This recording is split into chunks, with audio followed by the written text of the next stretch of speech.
di rumah, sebelum kita memulai ibadah hari Minggu Persekutuan Teruna, kakak akan bernyanyi bersama-sama dengan kalian dengan lagu yang berjudul With Christ in the Vessel We Can Smile at the Storm.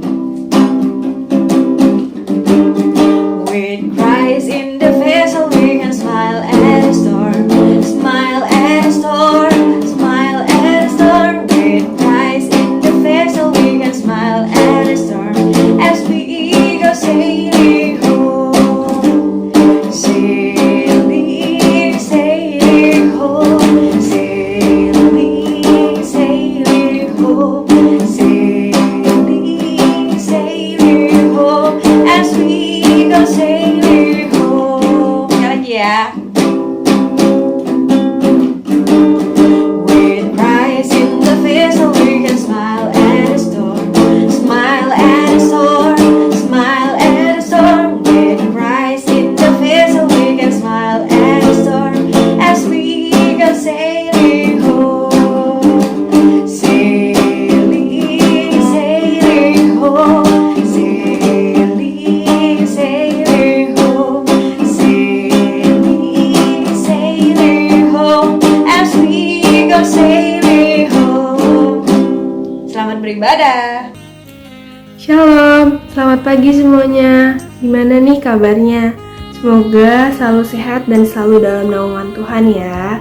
Nah, pada pagi hari ini kita mau memulai ibadah persekutuan teruna kita. Walau hanya melalui online, tapi kita yakin Tuhan akan selalu ada untuk membimbing kita selama ibadah online ini berlangsung. Sebelum kita mulai ibadah kita, mari kita bersaat teduh terlebih dahulu. Saat teduh dimulai.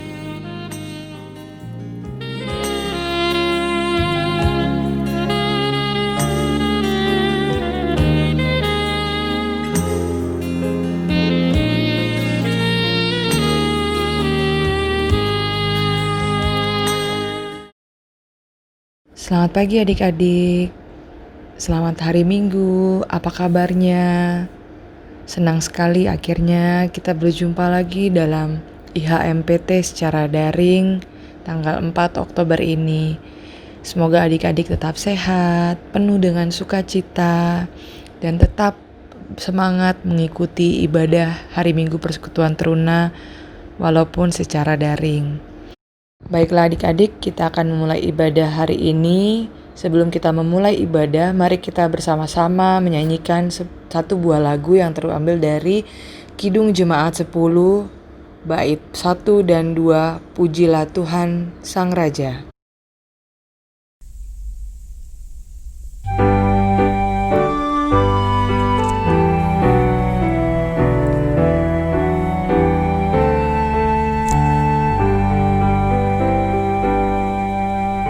Pujilah Tuhan Sang Raja yang maha mulia,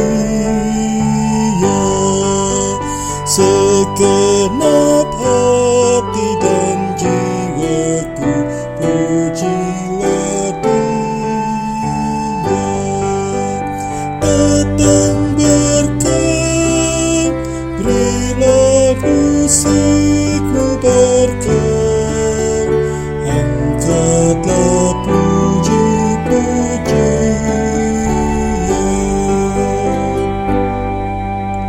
Pujilah Tuhan segala kuasa padanya, sayap kasih-Nya yang aman mendukung anak-Nya. Tiada terbeli yang kepadamu diberi, tidakkah itu kau rasa?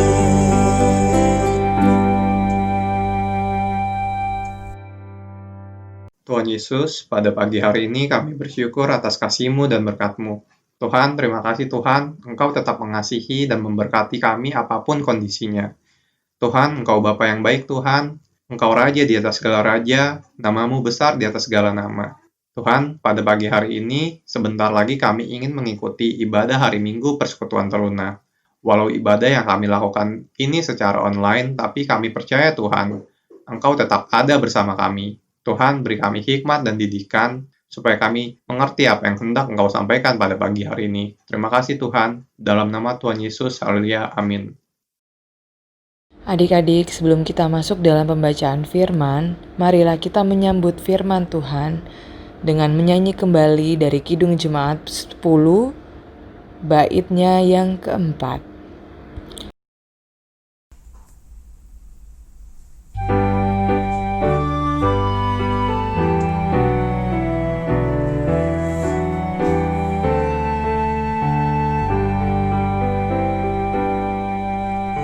Pujilah Tuhan yang dapat dan mau melakukan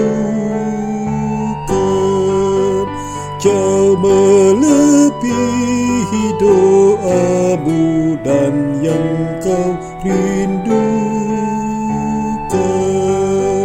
Ingat teguh, Ia berkuasa penuh, kasih-Nya terus kau temukan.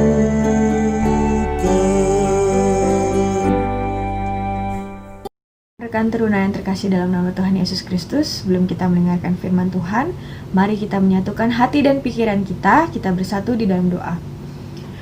Tuhan Allah Bapa kami yang bertata dalam kerajaan surga, kami mengucap syukur dan berterima kasih Tuhan untuk penyertaan dan kasih karunia yang senantiasa Engkau curahkan bagi kehidupan kami. Tuhan, sebentar lagi kami akan mendengarkan sebagian dari firman-Mu. Berfirmanlah Engkau kepada kami, karena kami telah siap untuk mendengarkannya. Di dalam nama Tuhan Yesus Kristus, kami telah berdoa dan mengucap syukur. Amin.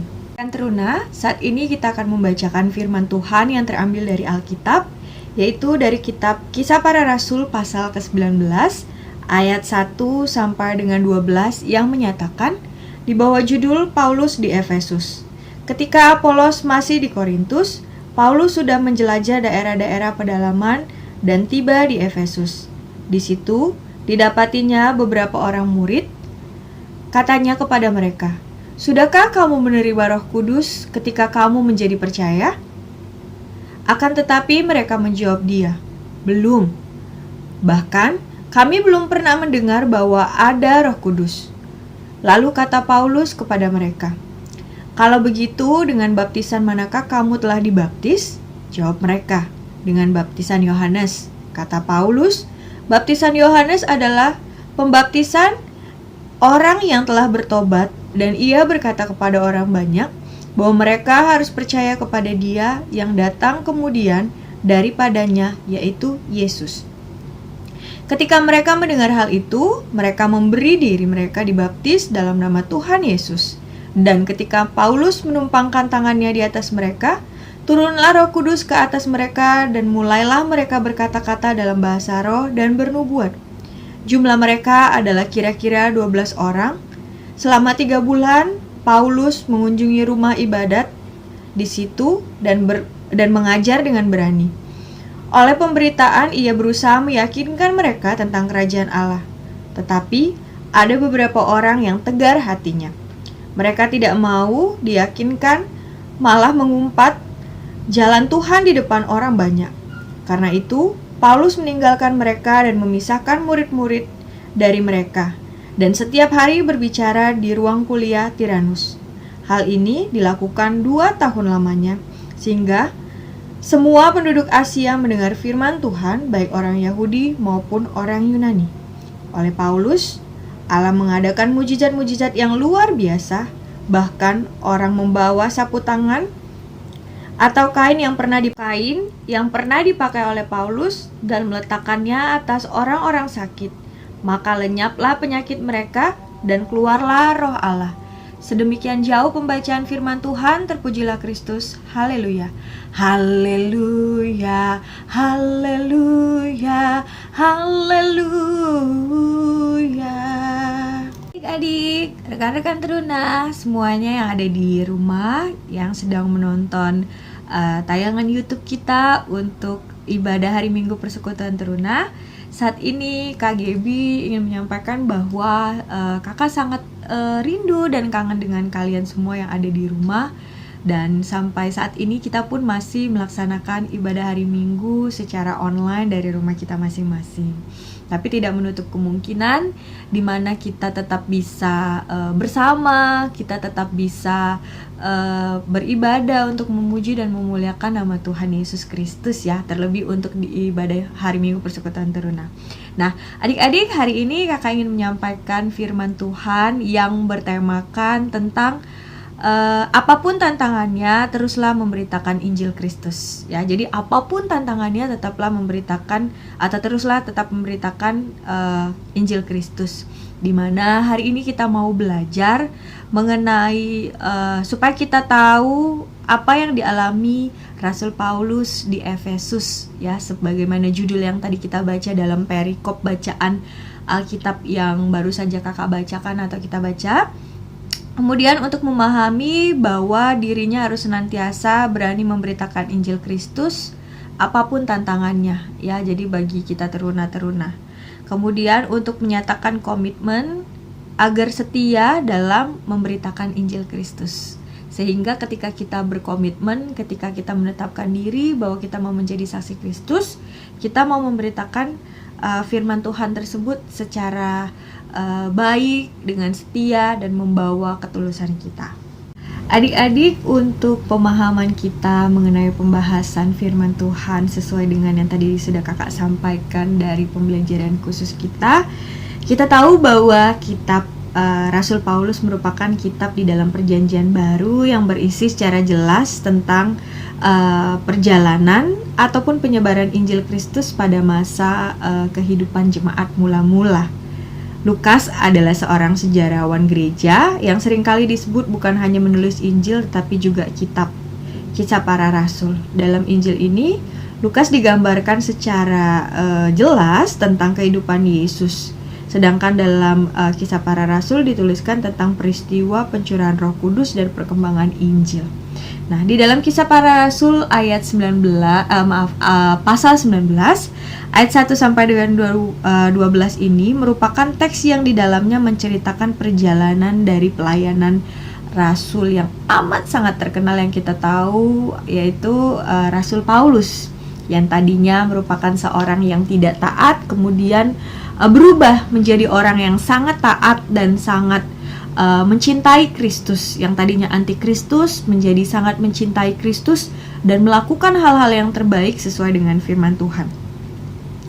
Dalam kehidupannya ketika Paulus memberitakan Injil, ketika dia sudah menjadi percaya, terutama di tengah jemaat Efesus, yaitu di dalam pelayanannya di tengah-tengah jemaat Efesus, merupakan bagian dari perjalanan misi Paulus yang ketiga, di mana pelayanan Paulus di kota Efesus merupakan bukan merupakan suatu hal yang mudah, karena kota Efesus kita kenal adalah sebagai kota yang megah. Megah itu berarti kota yang besar dengan dapat menampung begitu banyak orang, bahkan sampai puluhan ribu. Selain itu juga ini merupakan salah satu dari 7 keajaiban dunia kuno ya. Jadi sebagai kota yang megah, sebagai kota yang mega teaternya ya, dimana merupakan peradabannya itu kita tahu sangat-sangat amat terkenal, dan merupakan kota yang luar biasa. Jadi bukan merupakan kota biasa yang dimana di dalamnya banyak orang yang berdagang, melakukan kegiatan perdagangan di sepanjang lembah sungai, sehingga wilayah ini dikenal sebagai pusat ekonomi di Asia Kecil. Dan kemudian dari dua alasan tersebut yang tadi sudah kita jabarkan, dari hal tersebut dapat kita lihat bahwa kota Efesus memiliki beragam macam orang yang berbeda-beda dengan latar budaya dan juga kepribadian yang juga beraneka ragam, sehingga Rasul Paulus menyadari bahwa konteks yang ada di dalam jemaat Efesus berkaitan tentang keanekaragaman juga, dan sehingga dia bertanya juga, sudahkah kita menerima Roh Kudus? Sudahkah orang-orang di Efesus tersebut menerima Roh Kudus? Ternyata banyak sekali orang yang datang berbondong-bondong ketika ditanyai apakah mereka mengetahui tentang Roh Kudus, apakah mereka telah menerima Roh Kudus, ya. Orang yang banyak tersebut, orang yang datang berbondong-bondong tersebut menyatakan bahwa mereka belum pernah mendengar yang namanya kuasa Roh Kudus. Mereka belum menerima Roh Kudus, sehingga Paulus datang dan memiliki persepsi untuk meluruskan pandangan dan juga untuk meluruskan pemahaman iman agar dapat menjadi satu pemahaman yang benar, dapat menjadi satu pemahaman yang bisa digunakan semua orang dan bisa dimengerti oleh orang-orang tersebut. Karena itu, kemudian Paulus melakukan beberapa hal yang dijelaskan, yaitu yang pertama, memberikan pemahaman yang benar tentang Tuhan Yesus Kristus, yaitu baptisan dalam namanya yang merupakan kuasa Roh Kudus yang akan bekerja setelah itu. Jadi pengajaran Rasul Paulus dimulai dengan pertanyaan, kalau begitu dengan baptisan manakah kamu dibaptis? Nah, pertanyaan ini agak sedikit menohok. Pertanyaan ini menjadi titik awal Paulus memulai pengajarannya dengan menjelaskan apa itu perbedaan dari pembaptisan yang dilakukan atas nama, yaitu baptisan Yohanes Pembaptis yang dilakukan dalam nama Yesus. Baptisan Yohanes merupakan tanda pertobatan. Jika seorang mau hidupnya mengalami suatu keselamatan, maka diajak untuk bertobat. Ya. Jadi ketika seseorang ingin mendapatkan satu karya keselamatan, ingin mendapatkan satu keselamatan, otomatis dia harus ada turning point atau kilas balik yang membuat dirinya itu menyadari akan dosa-dosa lamanya, akan perbuatan-perbuatan yang kurang berkenan yang pernah dia lakukan, kemudian menjadi satu kilas balik atau titik balik dan menjadi turning point bagi kehidupannya yang bisa membuat dia lahir baru dan menjadi percaya serta menerima Roh Kudus melalui baptisan di dalam nama Yesus Kristus. Ternyata khotbah dari Yohanes Pembaptis merupakan tahap di mana kita sadar akan kekurangan kita, kekurangan diri kita untuk menerima bahwa kita pantas untuk menerima penghukuman Allah, sehingga sekaligus juga tahap di mana kita datang untuk melihat bahwa melalui anugerah di dalam nama Yesus Kristus kita bisa diselamatkan, kita bisa menjadi orang-orang yang mampu lepas dari hukuman yang mana kita telah dibuang karena Injil. Kita diberikan satu kelegaan, kita diberikan satu perubahan di dalam diri kita untuk sebagai kasih karunia ataupun anugerah yang Tuhan berikan, sehingga kita mau menjadi orang ataupun pribadi yang lebih baik lagi. Dan Rasul Paulus juga mengajak orang untuk percaya kepada Tuhan, yaitu kepada Tuhan Yesus, agar mereka mau kemudian setelah Yohanes Pembaptis, kepercayaan mereka kepada Tuhan Yesus membawa mereka untuk mau dibaptis dan mau menjadi orang-orang yang baru dan lahir baru di dalam kehidupannya. Dan yang kedua, Rasul Paulus meneruskan pelayanan di Efesus. Dia tidak main-main loh. Dia melakukan pelayanan tersebut dalam waktu yang bisa dikategorikan bukan waktu yang singkat, yaitu sekitar 3 tahun lamanya. Dia tetap berada di Efesus untuk memberitakan tentang kebenaran Injil.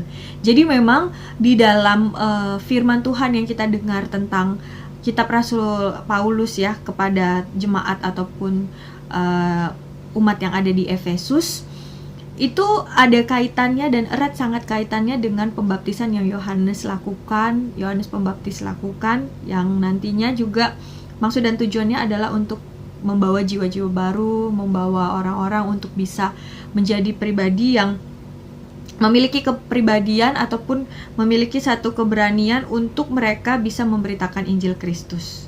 Ya, dimana hal ini bukan dalam rangka agar orang-orang tersebut tetap tinggal di dalam dosa lamanya, tetapi mereka akan digubahkan untuk menjadi orang yang lebih baik lagi. Dan memberitakan Injil Kristus di Efesus itu merupakan hal yang tidak mudah yang telah dilakukan oleh Paulus. 3 bulan pertama Paulus mengajar di sinagoge. Sinagoge itu kalau adik-adik tahu adalah rumah ibadat ya. Jadi rumah ibadat di mana dia dengan berani dengan penuh tanggung jawab juga dia memisahkan dirinya untuk tetap melakukan hal yang terbaik walaupun pada saat itu begitu banyak tantangan yang ia hadapi, tetapi Rasul Paulus tetap setia memberitakan Injil Kristus di ruang kuliah Tiranus. Nah, di ruang kuliah Tiranus ini dia juga bisa melakukan apa yang menjadi satu panggilan bagi dirinya untuk bisa mengkaryakan dirinya, untuk bisa membuat orang-orang yang tadinya percaya agar bertumbuh imannya. Jadi bukan hanya sekedar mereka percaya kemudian selesai daripada itu, tetapi mereka mau setia, sama seperti adik-adik ya. Ketika kita menetapkan diri kita, oh iya kak, saya mau setia, saya mau komitmen, saya mau percaya. Itu juga merupakan satu tantangan juga, bukan hanya buat adik-adik, tetapi juga bagi kakak dan kakak-kakak lain yang lain, buat mama papa dan semuanya. Dimana saat kita melakukan dan mencetuskan komitmen itu, kita pun harus melakukannya secara konsisten. Kita mau dirubahkan, kita mau diubahkan, kita mau digubahkan dalam kehidupan kita untuk menjadi orang-orang yang taat, orang-orang yang percaya, orang-orang yang tidak hanya sekedar di dalam omongan ataupun di dalam ucapan kita, tetapi melalui perbuatan nyata yang orang-orang lain di sekitar kita bisa lihat perubahannya. Berikutnya yaitu poin ketiga, Rasul Paulus tetap mau berkarya. Dia tetap melakukan yang terbaik di dalam kehidupannya meskipun dia berada di tengah-tengah penolakan. Kesetiaan untuk memberitakan Injil Kristus mengundang kuasa Roh Kudus. Jadi ketika kita merasa kita tidak mampu, maka melalui Roh Kudus ketika kita berdoa, Tuhan memampukan kita untuk bisa memberikan yang terbaik serta memberikan atau berkarya secara nyata di dalam kehidupan kita. Di tengah pelayanan, Rasul Paulus dipercayakan untuk menyatakan beragam atau berbagai macam mukjizat, di mana itu merupakan mukjizat yang luar biasa, yang berada di luar batas kemampuannya, yang Tuhan percayakan kepadanya melalui Roh Kudus. Ya, bahkan banyak orang yang hanya membawa dan melakukan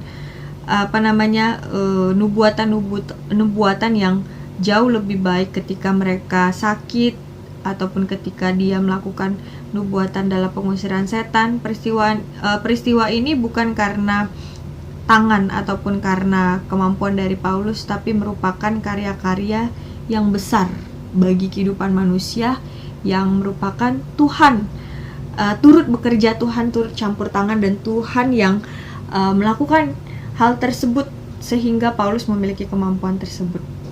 Ya, sehingga begitu banyak pemahaman teologi ya, ataupun begitu banyak kepercayaan ataupun iman yang tumbuh di dalam hati kita ketika kita mendengar ini. Karena ketika kakak pribadi pun melakukan satu keimanan, satu hal yang mungkin menjadi kerinduan kita ketika kita benar-benar taat dan kita benar-benar mau meminta itu di dalam nama Tuhan Yesus Kristus, di dalam kepercayaan dan iman kita akan memperoleh itu sebagai satu buah yang amat sangat manis yang bisa kita nikmati, yang semakin bisa menambah rasa syukur kita dan juga membuat kita semakin beriman dan semakin percaya dari hari ke hari. Sehingga di sini Injil Kristus harus senantiasa diberikan kepada semua orang dimanapun kita berada.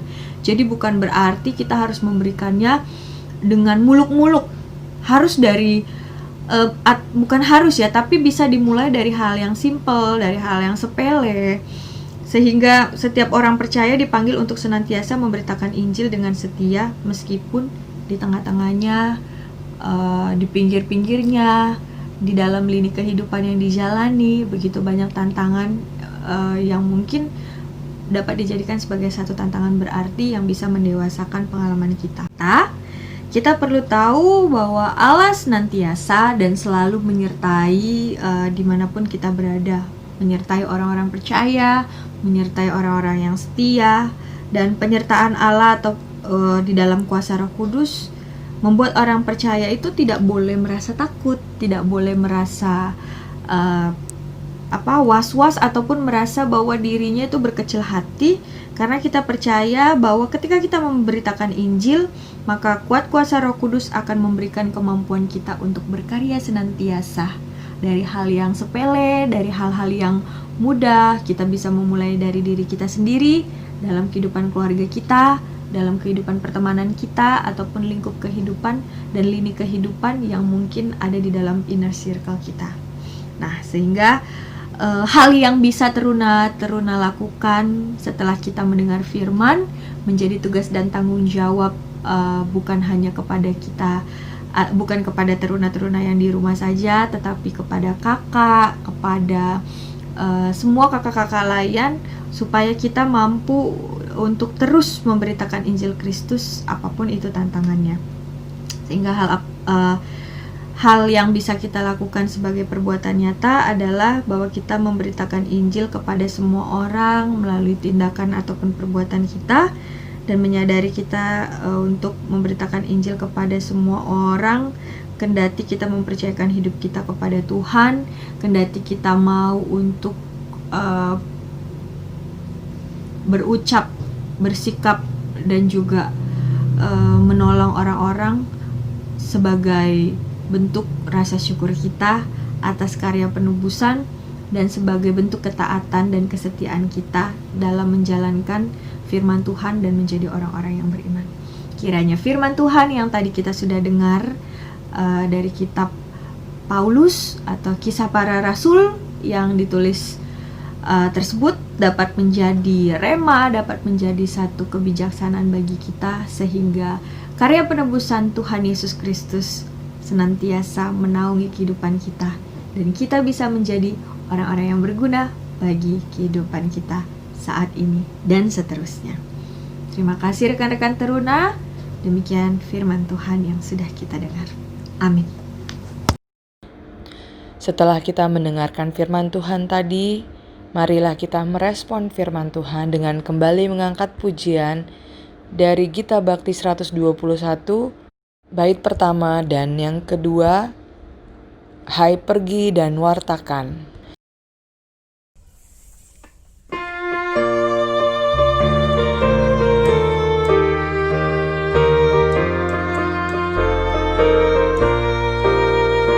Hai pergi dan wartakan Injil Kristus dalam karya dan dalam karsamu, baik di rumah, sekolah dan di kantor, juga di setiap waktu dan tempat.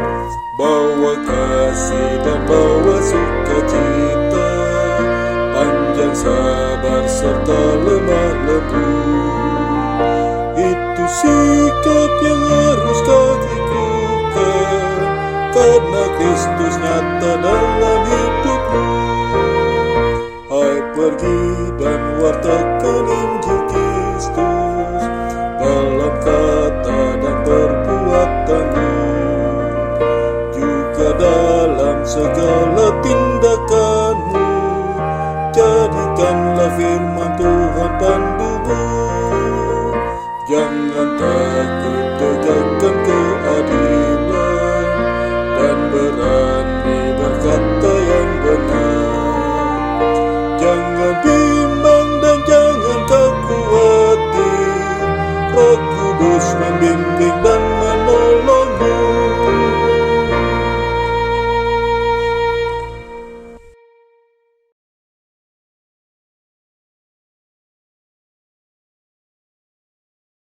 Bapa kami yang di sorga, kami berdoa untuk bangsa dan negara, khususnya negara kami Indonesia. Biarlah Tuhan memberkati pemerintahan kami dari tingkat tertinggi hingga terendah, agar mereka dapat menjalankan tugas yang Tuhan percayakan untuk mereka.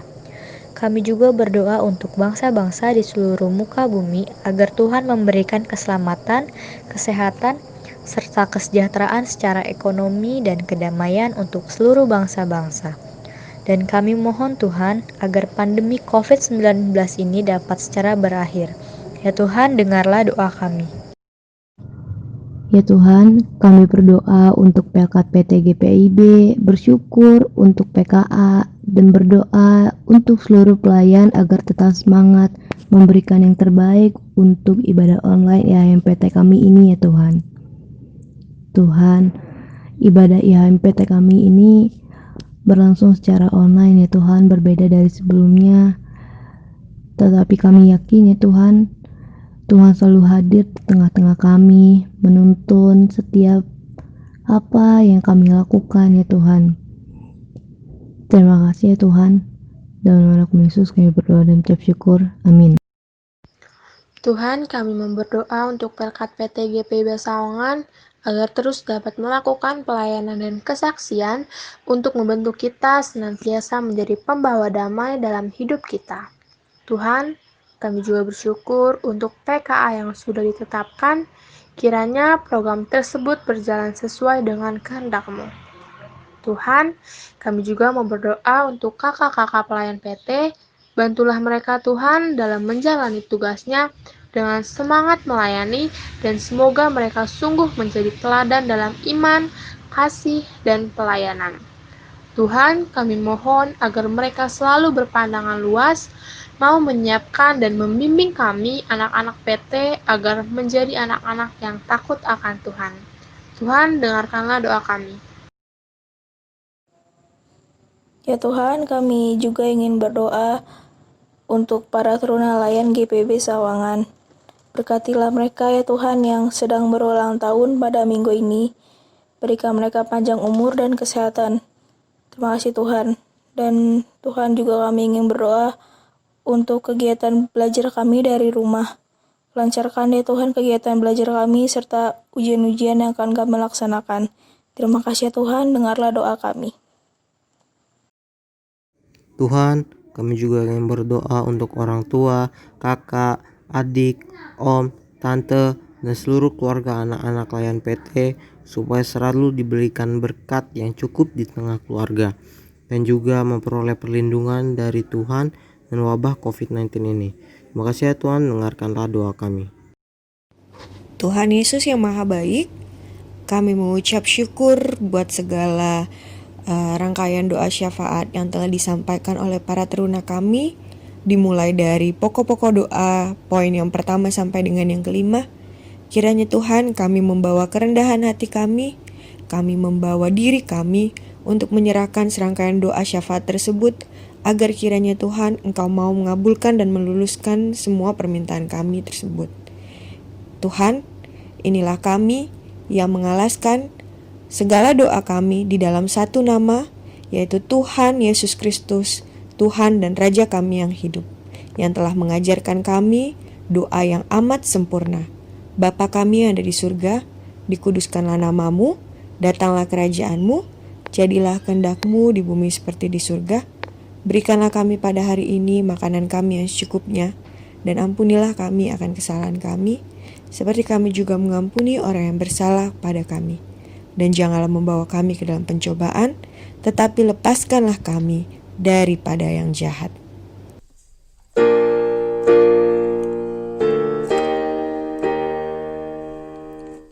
Karena Engkaulah yang mempunyai kerajaan dan kuasa dan kemuliaan sampai selama-lamanya.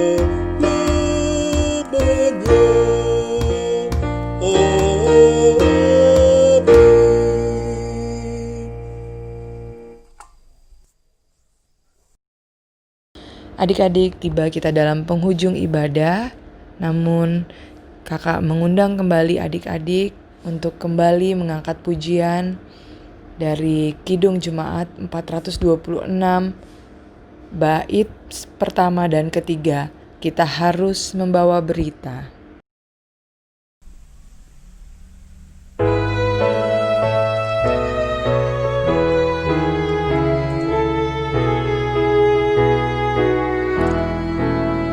Kita harus membawa berita pada dunia dalam gelap tentang kebenaran dan kasih dan damai yang menetap, dan damai yang menetap.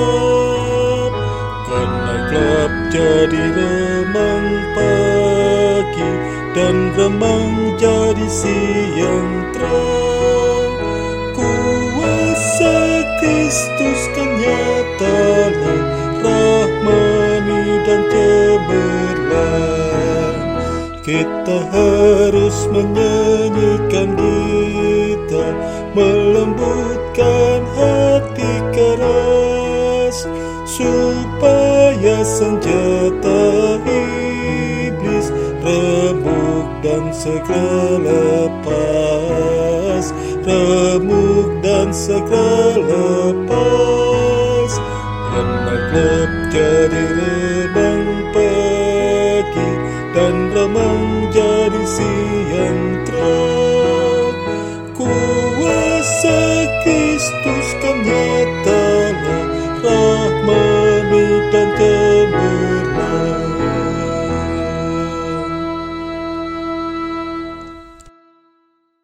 Kita telah sampai di penghujung ibadah hari Minggu Persekutuan Teruna di hari Minggu 4 Oktober 2020 ini. Hendaknya kita senantiasa bisa melakukan yang terbaik dalam kehidupan kita melalui firman Tuhan yang kita dengar, agar kita bisa kembali ke keseharian kita dan kehidupan kita masing-masing untuk menjadi pribadi yang lebih baik lagi. Tuhan Yesus menyertai kita sekalian. Mari kita tutup dalam doa. Tuhan, terima kasih untuk karya penyelamatan yang Kau berikan bagi kehidupan kami. Engkau mau mengubahkan kami menjadi manusia yang berguna, menjadi manusia yang lebih baik lagi melalui rasa percaya kami atas karya penebusan dan iman kami yang senantiasa kami berikan kepadamu, dan kami tidak takut untuk menghadapi tantangan apapun yang kami lakukan untuk berserah dan memberitakan firman Tuhan. Saat ini Tuhan, kami hendak mengakhiri ibadah hari Minggu Persekutuan Teruna ini. Kiranya kami bisa memberikan yang terbaik bagi kehidupan kami, orang tua kami, dan orang-orang terdekat yang kami miliki. Inilah kami Tuhan yang bersatu dan juga menyerahkan doa ini di dalam nama Tuhan Yesus Kristus, Tuhan dan Juru Selamat kami yang hidup. Amin. Arahkanlah hati dan pikiran pada Tuhan, serta terimalah berkat-Nya. Tuhan memberkati engkau dan melindungi engkau. Tuhan menyinari engkau dengan wajah-Nya dan memberi engkau kasih karunia. Tuhan menghadapkan wajah-Nya kepadamu dan memberi engkau damai sejahtera.